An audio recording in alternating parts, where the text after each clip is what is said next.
Throwing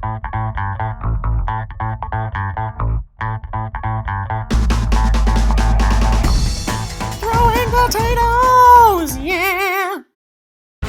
Hello, Internet! Welcome to Throwing Potatoes, the program that's the new Seinfeld and Whose Line Is It Anyway, since it's about nothing and the show doesn't matter. I'm your host, Cody, and today's topic of absolute and utter importance is... Wait, that sounds terrible. Get an actual drum roll effect in there, Steve. Alright, thank you, Steve. Today's groundbreaking subject is... Top 10 Terrible Words. Now, these words aren't bad words like or garden, but what they lack in actually being offensive, they more than make up for, making the English language make no sense whatsoever. These words are ruining the already terrible English language, and I will not stand for it. No! I will sit down this entire video and expose you to these absolutely catastrophic embarrassments parading around his words.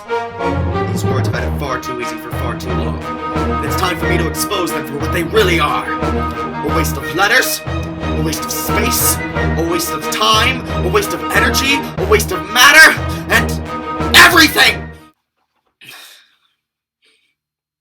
Yeah, they kinda suck. Number 10. Night. Now this word isn't terrible like all the other words on this list. This word is terrible because it has so much wasted potential. In the early days of English, this word was pronounced knigget. But now it's just ripping off night and making everyone confused whenever you want to have a medieval fight in the darkness. Knigget just sounds so much cooler. But English just had to screw it up like everything else it touches. Although now that I think about it, whenever I say knigget I sound almost racist. So maybe the change of pronunciation was for the best, who knows? Number 9. 7. Now, just for the record, I am talking about the word 7, not the number 7. I have no problem with the number 7. I mean, yeah, it's a prime number, so I have a problem with that, but other than that, and the fact that 7 lent itself out to casinos and causes people to lose tons of money each year in the hopes of seeing it, but other than that, and the fact that it's just an upside-down L with back issues, but other than that, I have no problems with the number 7. My problem with with the word 7, not the number 7, because I have no problems with the number 7. None at all. My problem is with the word 7. And that problem is that it is 2 syllables long. What's the matter, 7? All the other single-digit numbers are 1 syllable. 1, 2, 3, 4, 5, 6, 7, 8, 9. You just had to be different. You just had to make counting rhythmically difficult, didn't you? You just had to be a rebel. You just had to be unique so that everyone would like you. Ugh, freaking hipsters. Stop trying to be 3-7. Everyone likes him more and you know it. Stop it. Go back to representing dog ears where you belong. 7. You need to get a hold of yourself. Get yourself together. You need help. Hey! Do not bring 0 into this. You know that nobody counts with her except for computer programmers, but that's a conversation for a whole nother day. Really? You want to go there? You want to go there? Can take you. Let's bring it on! Wait, what am I doing? I'm having an argument with the number 7. Maybe I'm the one who needs help. Wait, I should get my glasses. I can't see anything. Number 8. Lisp. This word isn't terrible like all the other words on this list. This word's just a jerk. Did the creator of this word have to put an S in a word that describes a person's difficulty using the letter S? How is a person who has the speaking problem supposed to be able to tell someone the problem they have adequately without further demonstrating the problem that they have in the first place? That's like the guy who created Lululemon saying that he created the brand name because it would be extra hard for the Japanese to say, and he liked making fun of the Japanese. That's not even a joke. That's an actual thing that happened. Look it up. It is real.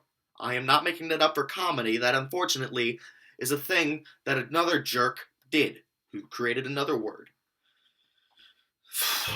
Doing something like that is the equivalent of calling black lung a disease, or calling blindness bly, see your eyes don't workness. So thanks, inventor of the word lisp, a person who's probably been dead for centuries now. Because of you, the word describing people who have this specific speech impediment now feel terrible whenever they try to tell people what they have. I hope you can live with yourself. Although you probably can't, because you've been dead for centuries. Well, it's kinda hard to be living when you're dead. I guess unless you're a zombie or something like that, then it would make it slightly less hard to be living when you're dead. Or Dracula, or Frankenstein's monster. Wait, Kyle, is this still recording? Is this... Why is this still... Shut off the camera, Kyle! I'm having a moment, I don't want people to see how my mind works, now shut it up! Number 7. Lock. Now before I start this one off, I just want to say that I hate the letter C. It doesn't even make its own unique sound. When it's in a word, it either rips off the letter K or rips off the letter S. It is leeching off the sounds of other letters to have us think it deserves its own spot in the alphabet when it clearly does not. The only tiny glimmer of hope the letter C has is the ch noise. Whenever it is paired with H, it makes a unique sound that maybe, just maybe, justifies its worth as a letter. That is, until you go to Scotland and realize that even when C is paired with H, it still can't stop spewing sounds. That is why Lock gets me angry. Not because I am upset about the Loch Ness Monster. Not because I have a large number of English ancestors and I am genetically predispositioned to dislike Scotland. No! I am mad because Ch gave me hope. Ch was the only leg C had to stand on. Even with its last opportunity to show it had some good left inside it, C could only do what it was born to do. Steal. I'm keeping my eye on you, C. You know what's good for you, see? I won't see you back on here for the rest of this list, you hear? Number 6. Peanuts. Alright, we all know what this sounds like. It's really obvious. Okay, just in case you don't know what I'm talking about, let me say it slowly a few times. Peanuts. Peanuts. Peanuts. So not only does it sound dirty, it also has the word nuts in it. How do you manage to create a word that covers both parts of the male anatomy, but also has nothing to do with the male anatomy? I'm pretty sure this word was created by some 10-year-old kid who thought he was so smart. But now every time I'm in a professional situation, I have to avoid saying it so that nobody thinks I said penis. Oh, what kind of allergy does your friend have here? He's allergic to legumes. Yeah, he is allergic to legumes. Ugh. Peanuts even sounds dirty in Spanish.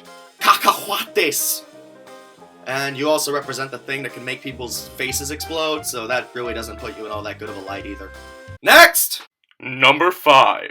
Q. Look at this word, look at it!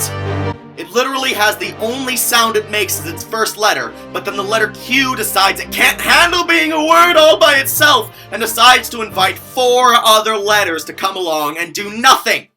Just stand there. Well, I guess since they're lowercase, they're sitting, but that's not the point!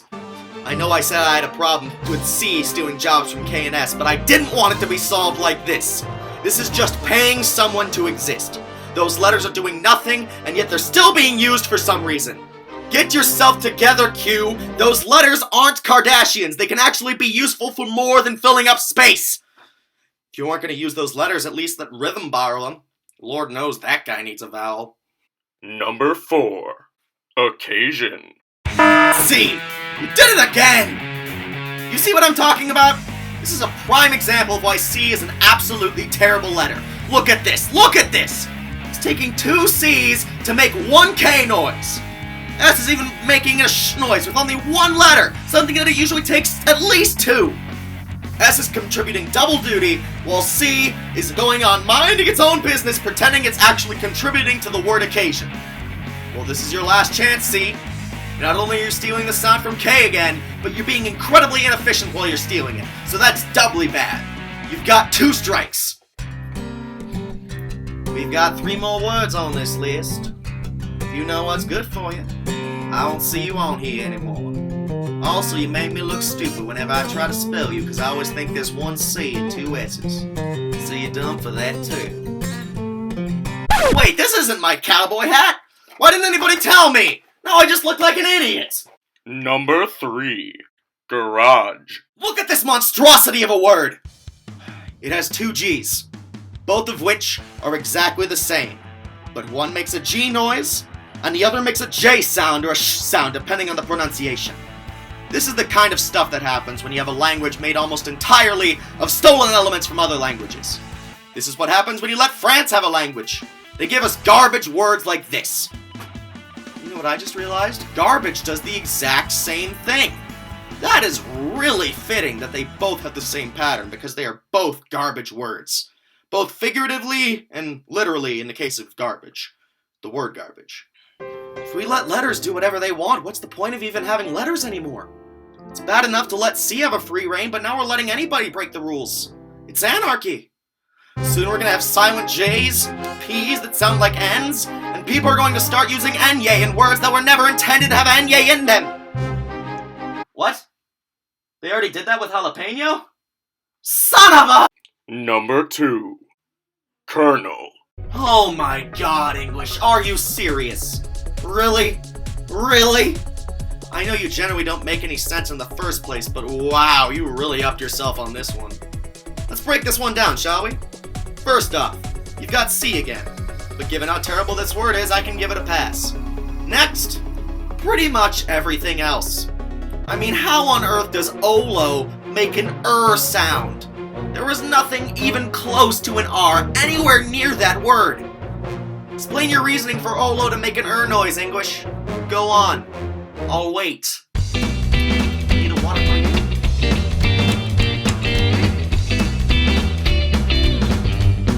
That's what I thought. You can't make sense of it because you were already through your 15th tequila by the time this word came around. You were so drunk that instead of dying of alcohol poisoning, you had a drunken one-night stand with Italian and French and created this terrible word in your wake. You know what? Maybe I'm being a bit too hard on you, English. Now that I think about it, a ton of words with Olo are pronounced like as well. Oh, you know that part of your digestive system? What's it called again? The colon, right? Nope, it's the kern.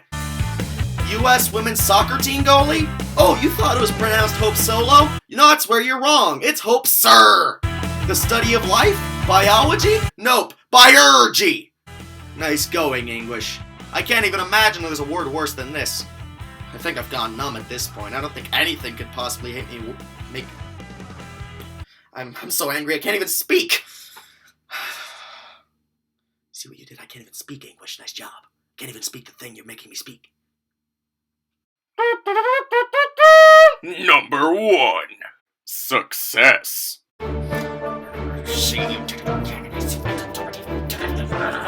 Central!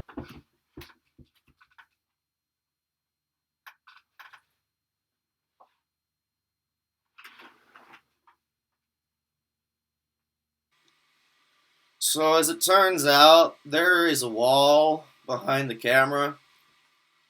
I wish somebody would have told me that before I threw the ball. What are we talking about again? Oh, right! Now, it may seem funny that the number 1 word on a terrible words list is success, but this was no joke. This word is terrible for all the reasons I've stated earlier in this video. First, look at the C's. You have 2 identical C's right next to each other, but one makes a K sound and one makes an S sound. Let me just lay this all out for you.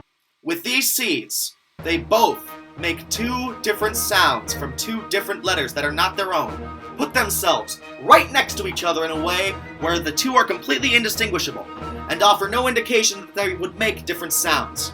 And then decide to show how great stealing is by putting that into a word that means you did what you were supposed to do. And then the icing on top of the cake.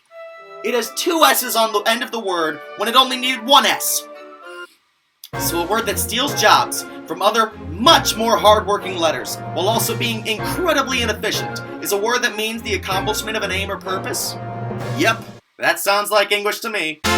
Stop the credits! You know what?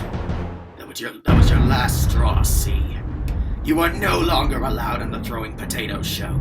You are hereby banned from the Throwing Potatoes program for life!